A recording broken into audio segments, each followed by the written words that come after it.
And greetings once again, Strategy Battle Gamers. This is Warlord reporting from across the pond, talking a little bit more about the War of the Ring.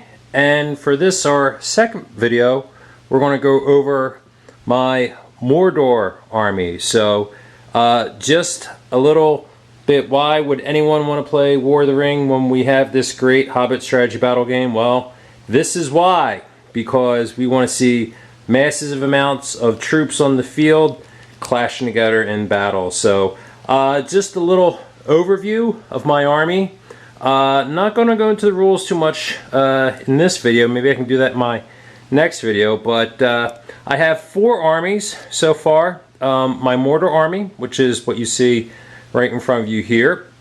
And I'll go a little bit into each of the units on the army list and talk a little bit why I have this army, where I'm going with this army.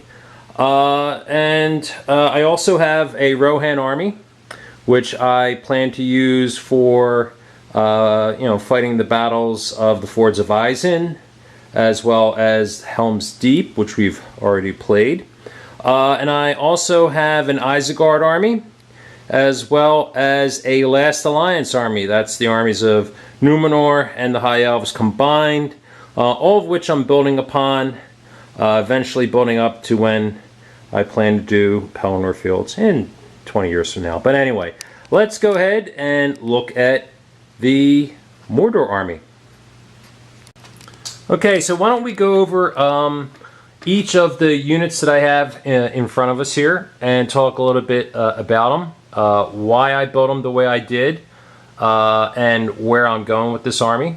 As you can see, there are lots and lots and lots of Mordor orcs, and I build my armies in the theme of Tolkien, not necessarily to play them into Games Workshop point style games. So when I originally got into the strategy battle game, it was to recreate the scenes from the movie, but also to recreate some of the battles in the book. Now, the original strategy battle game and the current strategy battle game, it's a skirmish game when it comes down to it. Originally, it was hero characters fighting large amounts of evil creatures, orcs mostly, Uruk-hai, and then once the movies kind of went their course, we went the way of the war bands. And I don't play war bands yet. I have, as you can see, I definitely have the models for it, but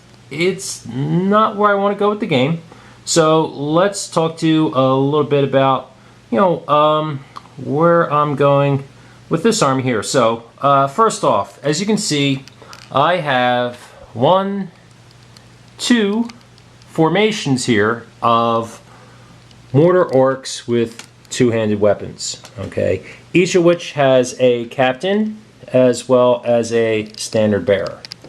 Okay, so these are the older metal captains and standard bearers. As you can see, my orcs are a mix of the metals which came out when the Fellowship of the Ring came out, and the plastics that came out when Return of the King came out. Most of these were boxed up right when War of the Ring came out, and Games Workshop was trying to go to, the 24-figure units, or 24-figure boxes, which would give you, one company of, two-handed weapons, one company with, shields and hand weapons, and one company of bows. So, where I've built, this army over the past 10 years, is that we have the 2 formations here.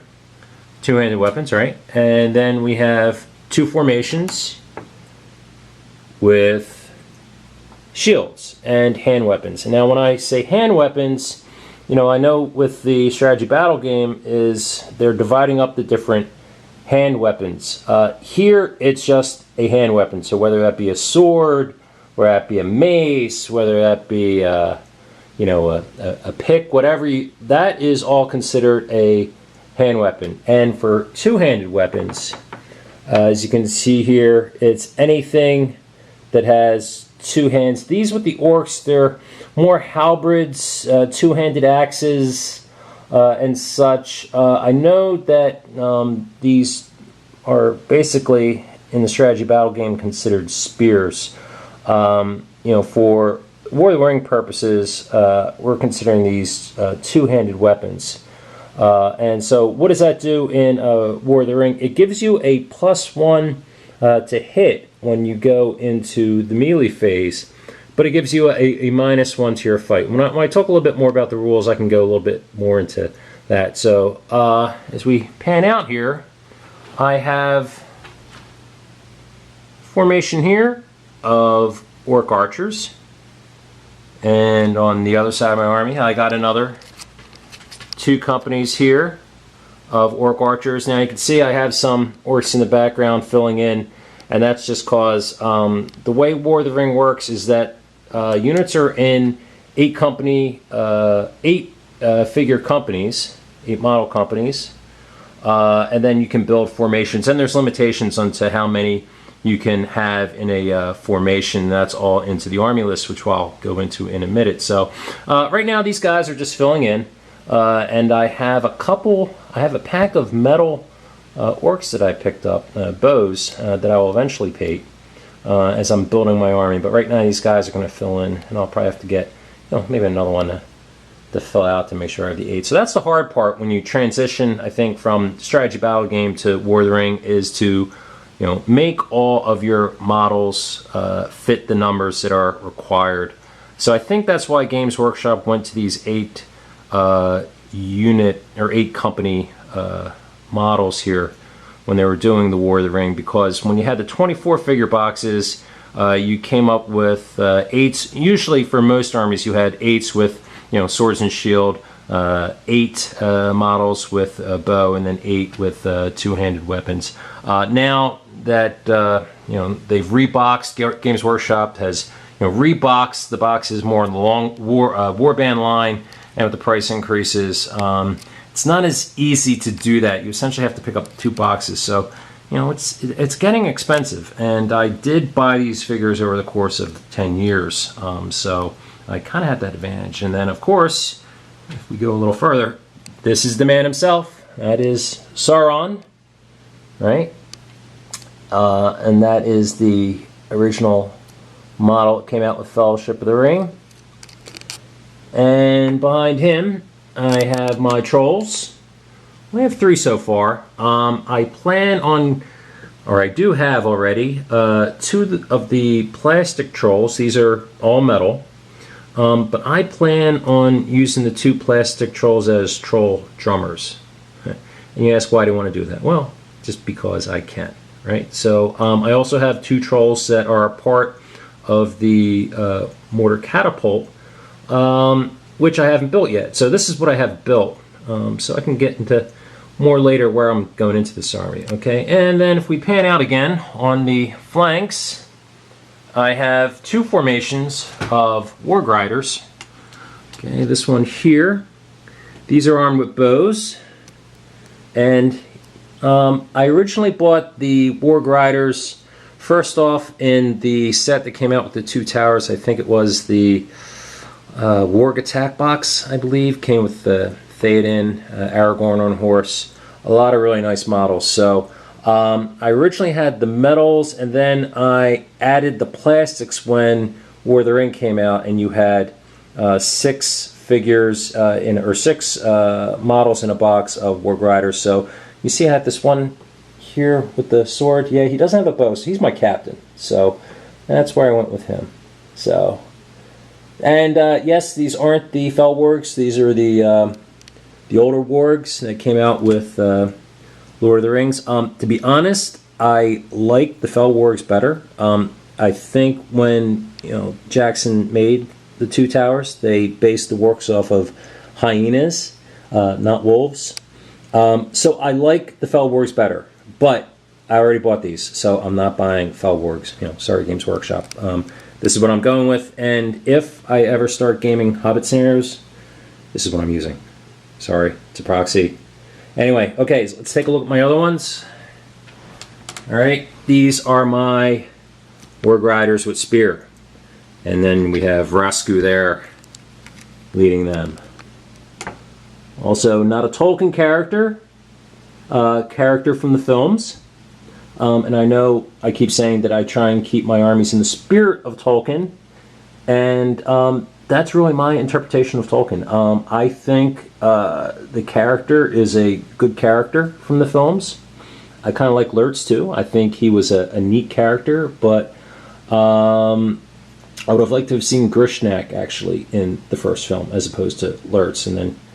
But I guess, if you hear Jackson the way he did the film, he needed some sort of villain to kill in the end for some sort of climactic ending. So for those of you who've read the books, and hopefully most of you have read the books, you kind of get to this point the first time you read them, because you're done with Fellowship of the Ring and then chop, right? And you're stuck. You have to wait until you read the second book. But anyway, why am I talking about this? Because I kind of like the idea of having Grasku lead this formation. And he's got a formation in War of the Ring, and we'll talk about that in a second, because I want to talk about my ring race. Okay, so I have 2 ring race on Fell Beasts, right? And these are the 2 metal ones. These came out in the 2 towers. And I originally bought these 2 because I wanted to do the scenarios from the original box games. So they called for 2 ring race on Fell Beasts. All right, and so why are you asking?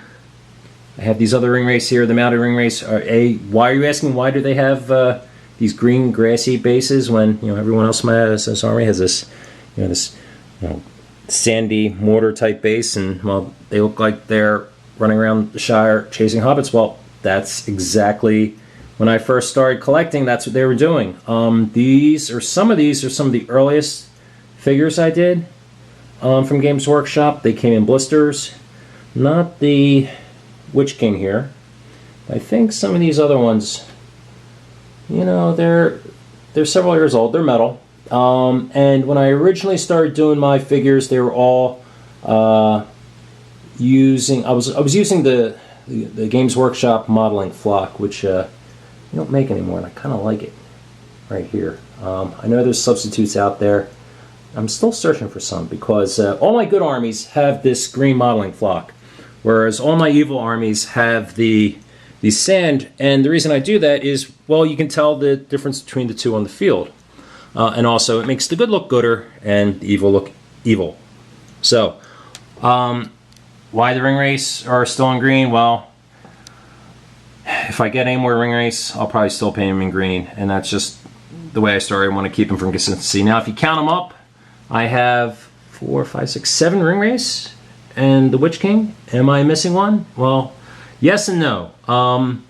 I bought Camel the Easterling and in horse and on foot, and I'd like to use Camel, the Easterling, because he's mentioned in the books. And you may be asking, well, what about all the other named ring race? Why don't you have them in your army? I'm like, well, they're not mentioned in the books. And I think the problem with War of the Ring in general is it's too much based on ideas from the Warhammer Fantasy Battles generation. So, not that there's anything wrong with that. Warhammer Fantasy Battles is a good game for those who play it. I've noticed in playing War of the Ring with the people who I do play War of the Ring with, and there aren't that many of them, they don't play Warhammer Fantasy Battles. And those of you, that's great. I've never played it, to be honest. I know a little bit about it just from going to Games Workshop stores and seeing other people play. But to be honest, some of the hardcore Warhammer Fantasy Battles players hate War of the Ring and hate Lord of the Rings, and I don't know why. Maybe it's because Lord of the Rings players are taking over their tables at Games Workshop stores, but I don't think there's any reason to hate. I am a historical gamer for the most part, so I really never liked getting into fantasy except for Lord of the Rings. And if you heard from my first video, I started playing Lord of the Rings tabletop a long time ago. I'm a little older than a lot of our strategy battle gamers, but I still enjoy playing the games. So this is my Mordor Army. Where am I going with this? I originally built this to fight the Last Alliance scenario from the War of the Ring book.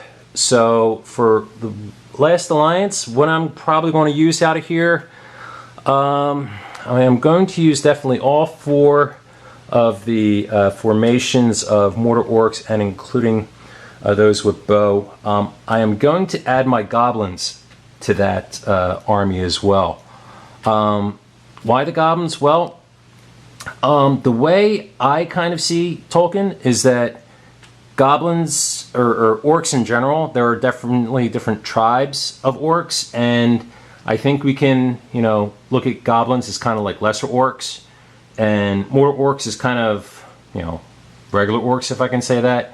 And then the Morannon orcs, I think they're, as we're going from the Second Age into the Third Age, orcs are getting bigger and stronger from, crossbreeding or whatever. And of course, there's the line from the book, and I think it was used in the extended version of The Two Towers, that, Saruman was crossbreeding orcs and goblin men.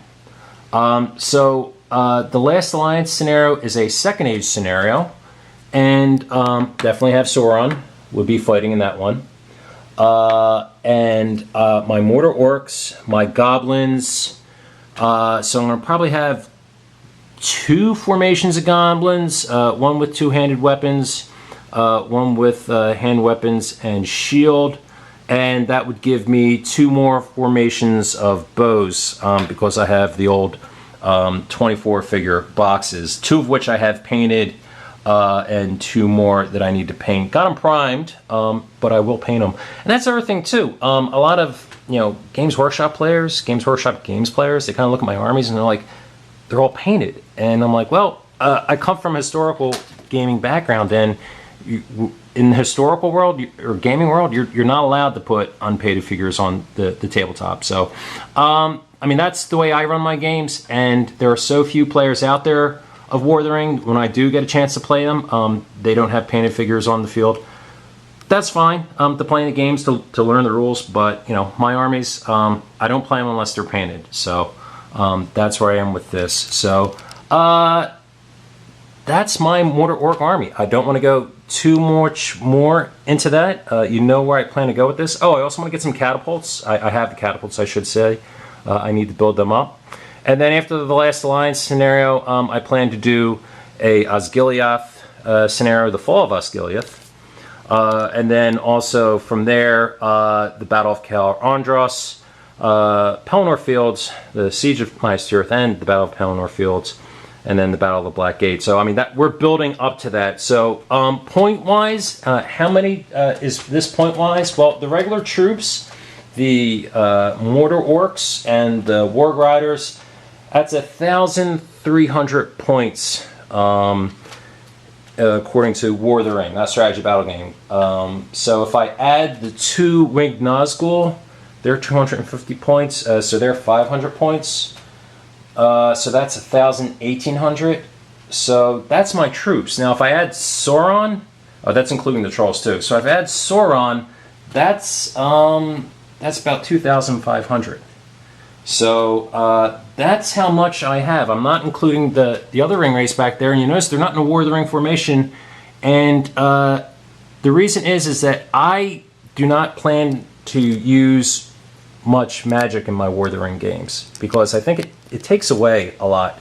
And I know a lot of maybe strategy battle gamers, Warhammer Fantasy gamers, magic is a very big part of the game. And I think in Tolkien, magic is very subtle. So the only magic users that I plan to use in my Mordor army would be Sauron and the ring race. So I have the 2 ring race on Felbeast. Now if I want to basically boost up my points, what I would do, I would add a ring wraith to a formation. But I would probably only have, for a standard get-together War of the Ring game, only 1 ring wraith on the field at any one time.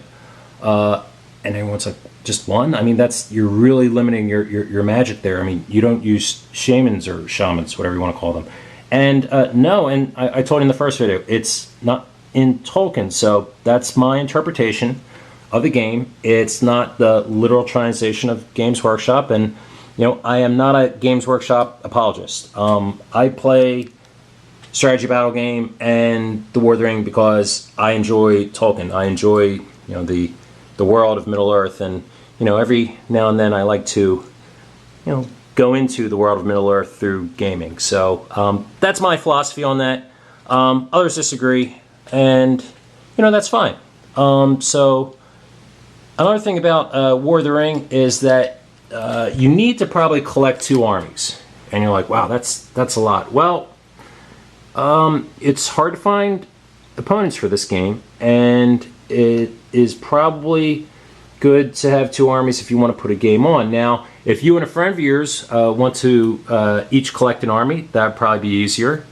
And then go on the forums, or Great British Hot League and look for other opponents. You can go ahead and do that.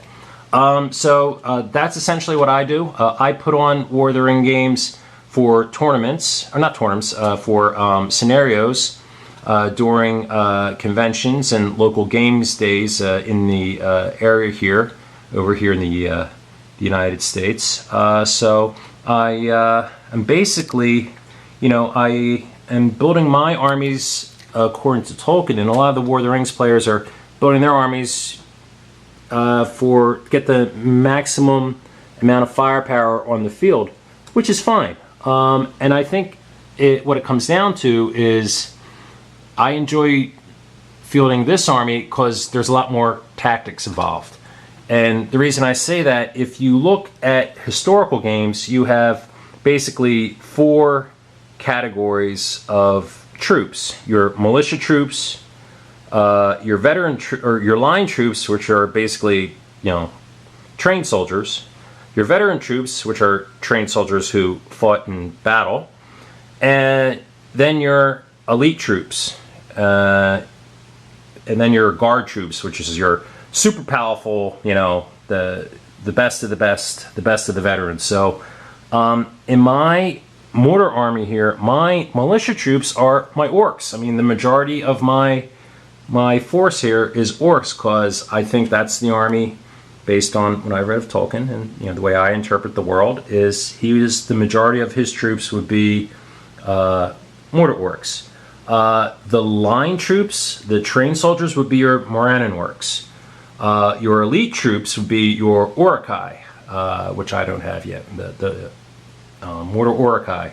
And then I guess your guard troops would be the Black Guard of Barad-dûr, which I don't know if I want to collect them, to be honest, even though I know they're hard to come by, and they're probably going to be out of stock soon from Games Workshop. I might have to get them on eBay. I'm not sure. So as far as where I'm going with this army, I think I have some Morannon orcs. I'll probably only have 2 formations of Morannon orcs. 2 formations of 4 companies each. 1 formation of Mordor Uruk-hai of only 2 companies. I know that's not that many, but they're metal. And so when I do my Lord of the Rings, War of the Ring army, the 4 company formations are usually the plastics. The 2 company formations are usually the metals. And the metals are usually the more elite troops. That's what you have in a lot of your Games Workshop games. So that's the plan. And for siege equipment, 2 siege bows, I already bought them, need to paint them. 2 mortar catapults, I need to put them together. And then the ring wraith on Fellbeast will eventually need to be put together. I have him. And then 2 more ring wraiths on Fellbeast, the plastics, I have them. So, and that's where I want to go with this army. Will I build more after that? I don't know. That's what I have in boxes waiting to be painted. Black Guard of Barad-dûr, I don't know. There's a lot of debate as whether, why would Sauron need a guard? Kind of funny to guard him when he's a guard. No, sorry, not really, but he's kind of so powerful. Does he need a guard? I don't know. But in the Third Age, he's not in physical form, so I don't know. We'll have to sit and talk with Sauron here about that. All right, so, all right, Strategy Battle Gamers, that's my Mordor army for War of the Ring. Stay tuned next time when I'll bring you one of my other armies, or probably go over the rules next. Okay, so until then, happy Strategy Battle Gaming.